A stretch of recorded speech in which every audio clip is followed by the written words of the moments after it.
Submit का तो वही रेगुलर पे गई पोस्ट, और ये भी आप लिखना चाहो सिक्योरिटी के लिए लिख सकते, और यहां पे पब्लिक एक्शन रिजल्ट अपसर्ड, और यहां पे पास करो रजिस्टर। एक अब यहां पे सबसे पहले क्या लिखेंगे बोलो, if register equal to null. अगर इसमें कुछ नहीं है तो रिटर्न HTTP नॉट फाउंड। अगर ये नल नहीं है फिर हम चेक करते हैं वैलिड है कि नहीं। याद है क्लाइंट साइड पे वैलिडेशन चेक होगी, अगर क्लाइंट साइड पे जावास्क्रिप्ट डिसेबल है तो फिर कहां जाता है बोलो, सर्वर पे। तो ये सर्वर पे चेक कर लेगा model state dot is valid. अगर ये वैलिड नहीं है, ये मैंने क्या किया नॉट। अगर ये वैलिड नहीं है तो वो क्या करेगा बोलो, उसी व्यू पे रहेगा। अब आपको पता है सेम प्रॉब्लम हमें उसमें आई थी, याद करो। अब यहां पे व्यू बैक दोबारा से सेट करने, और यहीं पे क्या लिख दिया था, रिटर्न व्यू। अब ये वाली केस कब चलेगा, अगर वैलिड डेटा नहीं है। वैलिडेशन मैंने सारी आपको बताई। यहां पे कब आएगा, अगर क्लाइंट साइड पे गलती से जावास्क्रिप्ट डिसेबल्ड है, तो मैंने यहां भी चेक कर दिया। अगर जावास्क्रिप्ट इनेबल होगी तो इसके अंदर नहीं आएगा। अगर डिसेबल है जब इसके अंदर आएगा। अगर ये मैं 3 लाइनें नहीं लिखूंगा, उस व्यू पे भी चला जाएगा, रजिस्टर मॉडल की चीजें मिल जाएंगी, लेकिन वहां कंट्री स्टेट सिटी में व्यू बैक नहीं मिलेगा, क्योंकि ऊपर वाले व्यू बैक का स्कोप उसमें है, इसका उसमें नहीं। इसलिए यहां पे मुझे ऐड करना। अगर ये वैलिड है देन हम यहां लिखेंगे सेव का कोड या अपडेट। क्या लिखते हैं बोलो, इफ क्या लिखेंगे बोलो, रजिस्टर डॉट आईडी। अगर ये 0 है,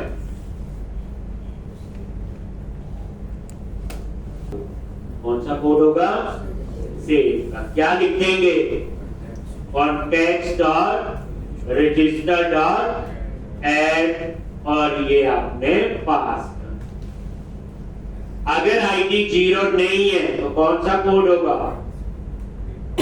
अपडेट। बताया है। अगर आईडी ये 2 कोड है, सेव और अपडेट। अब अपडेट में आपको पहले फाइंड करना पड़ेगा किस यूजर का डेटा अपडेट करना है। ये तो 4-5 बार लिख चुके हैं, वेर यूजर इन डीबी। कैसे फाइंड करते हैं, context dot register dot find, और डॉट आईडी आपने पास कर बताया होगा। अगर ये आईडी का हो नल है तो यहीं से वैसे ऐसा होगा, रिटर्न HTTP नॉट फाउंड। अगर ये नल नहीं है, इंफॉर्मेशन को अपडेट करेंगे तो यूजर इन डीबी में एक कहां पे, यूजर इन डीबी में जैसे नेम चेंज हो सकता है, और रजिस्टर डॉट, रजिस्टर क्या है, जो इंफॉर्मेशन व्यू से आ रही। कहां से आ रही बच्चे, सब किया। रीजन है नेम अपडेट हो सकता है, राइट हैंड साइड में जो रजिस्टर है ये व्यू से डेटा आ रहा है, और में एड्रेस, ये एड्रेस डेट हो सकता है, नेम, ईमेल भी है, left hand side right hand side में व्यू से डेटा है, ईमेल, उसके बाद ये लो जी फोन नंबर अपडेट हो सकता है, और बोलो जेंडर, गलती से गर्ल सेलेक्ट हो सकती है, user in dB, is subscribe, ये भी हो सकता है गलती से ट्रू हो गया, फॉल्स करना है, फॉल्स का ट्रू करना है, और क्या अपडेट हो सकता है जी, क्या अपडेट हो सकता है, जल्दी बोलो,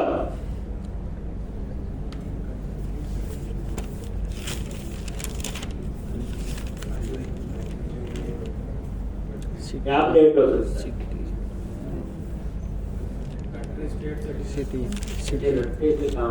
सेव और डिलीट, ये एट ए टाइम एक टेबल पे ही अप्लाई होते हैं। आप सीक्वल की क्वेरी बताओ, जब डाटा सेव कर रहे होते तो क्या लिखते हैं, क्वेरी सीक्वल की इंसर्ट टेबल नेम बेस्ट, कभी वहां दो टेबल थोड़ी लिखेंगे तो दो टेबल में सेव हो, नहीं ऐसा करते तो अपडेट क्वेरी क्या होती है, अपडेट टेबल नेम बेस्ट, वहां दो टेबल थोड़ी लिखते कभी, डिलीट फ्रॉम टेबल नेम, दो टेबल थोड़ी लिखते कभी, याद रखो जब सेव अपडेट डिलीट होता है एक टेबल पे। तो अभी जो है हमारा रजिस्टर वाला टेबल, अब रजिस्टर वाले टेबल में क्या क्या मेंबर है, address, email, phone number, gender, is subscribe, country कहां है, यहां टेबल देखा था आपने, क्या मेंबर है उसमें,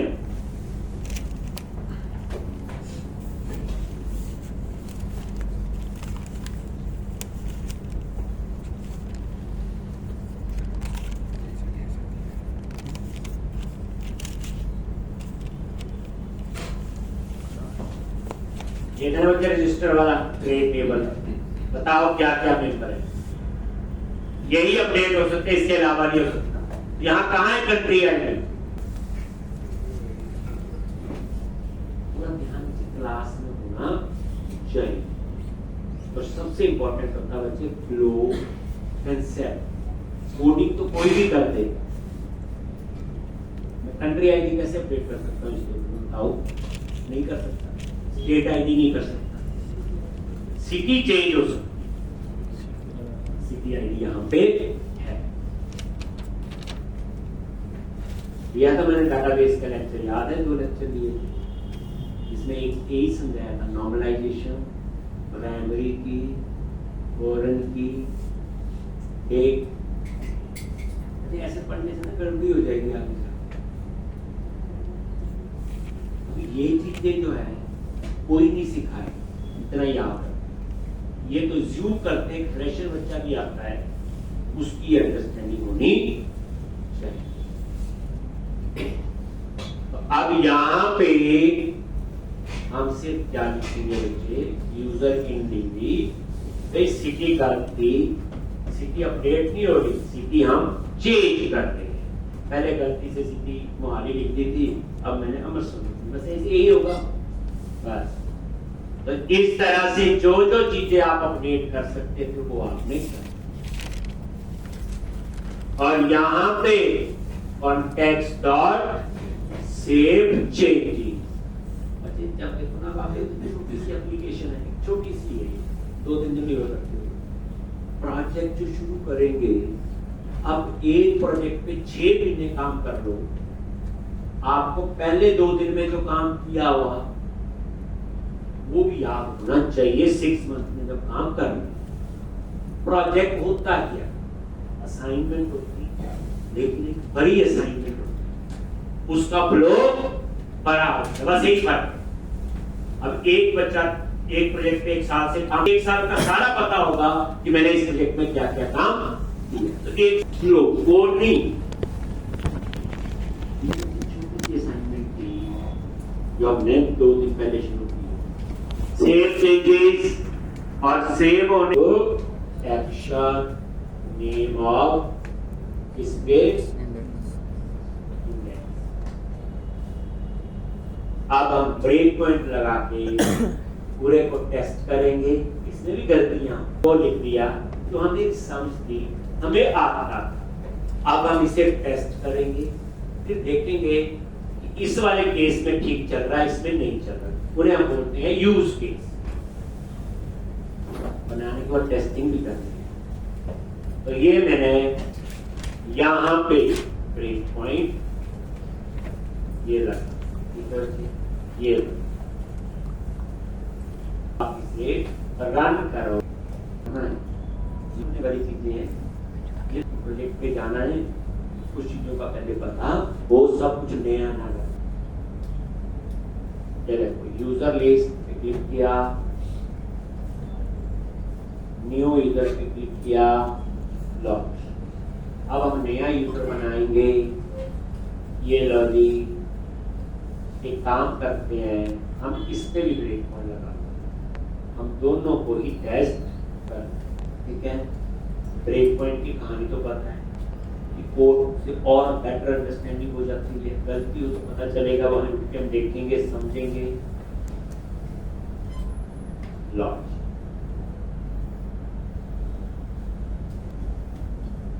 जिस बच्चे ने एरर ढूंढ के ठीक कर लिया, उसे कंसेप्ट क्लियर। सारा कोड भी तो करना पड़ता है, कहाँ गलती, असली पिक्चर तब पता चले। F10 ये कंट्रीज आ गई, स्टेट आ गई, सिटी आ गई। ठीक है जी, ये रजिस्टर क्लास का ऑब्जेक्ट बन गया। अभी आईडी क्या होगा, ये देखो नल। तो ये कौन सा कोड है आपका बच्चे, ग्रेड। तो यहीं से बाहर हो जाएगा F10। ये आप सोचो आगे क्या होना चाहिए, फिर F10 प्रेस, तो पता चलता है कि आप जो सोच रहे हो वैसा ही फ्लो है कि नहीं। F10 ये तो डिजाइन में जाएगा, नहीं तो करते रहो। F10 मैंने कंटिन्यू, आगे न्यू यूजर। अब यहाँ पे एक name, address, email, logic, gender choose कर लिया, सब्सक्राइब है, country India, state Punjab, city मैंने मोहाली से। ठीक है जी, सिंपल डेटा एंट्री जैसे हम लोग करते। सेव पे क्लिक किया, आगे यहाँ पे, और ये देखो रजिस्ट्री ऑटो जनरेट। आईडी क्या आपका, ऑटो इंक्रीज। ठीक है, 01। बाकी देख लो, नेम आ गया अमित कुमार, फोन नंबर ठीक आ रहा है, ये स्टेट आईडी आ गया, ये जेंडर मेल आ गया, email, country ID, city ID आ रहा है।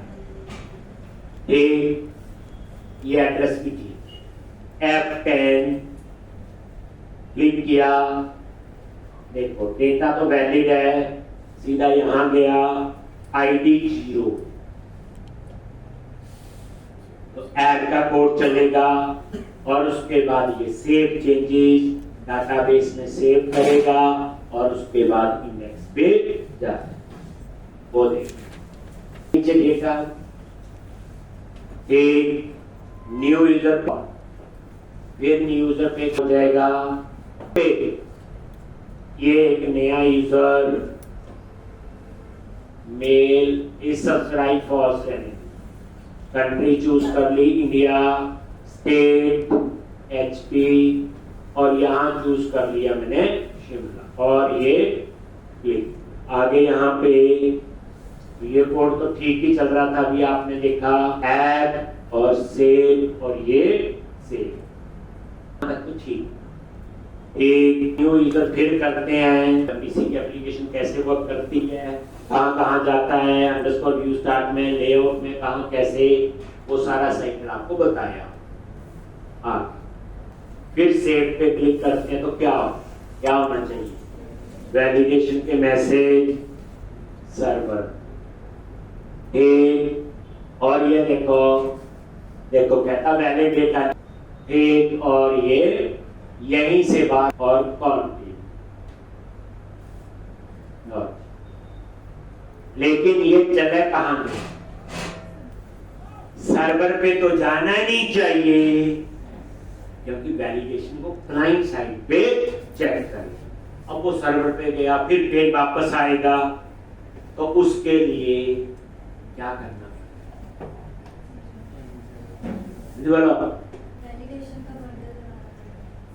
ठीक, हमें क्या करना पड़ेगा, अपसर्ट वाले व्यू पे जाके लास्ट में जावास्क्रिप्ट वाला बंडल ऐड करना पड़ेगा। ये चीज मैंने जान के छोड़ी ताकि हमें समझ आए इस लाइन का मीनिंग। अब हुआ क्या, मैंने जावास्क्रिप्ट का बंडल नहीं ऐड किया जो वैलिडेशन वाला था, तो हुआ क्या, सर्वर पे चला गया, इत्तेफाक से हमने सर्वर पे वैलिडेशन लगाई थी, अगर नहीं लगाई होती तो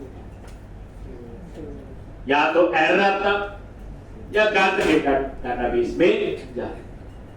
अब देखो सर्वर पे चला गया, यहां ब्रेक में लगा था, अब हमारा क्या करेंगे, बोलो जी अपसाइट के व्यू पे ये सेक्शन बताइए आपको, स्क्रिप्ट्स, ये यहाँ पे ये जगह है कि जहां पे जावास्क्रिप्ट लोड होगी, बताया हो आपको हमेशा डॉम पहले लोड होना चाहिए, एचटीएमएल वगैरह जावास्क्रिप्ट लास्ट, तभी हम क्या करते हैं, ये देखो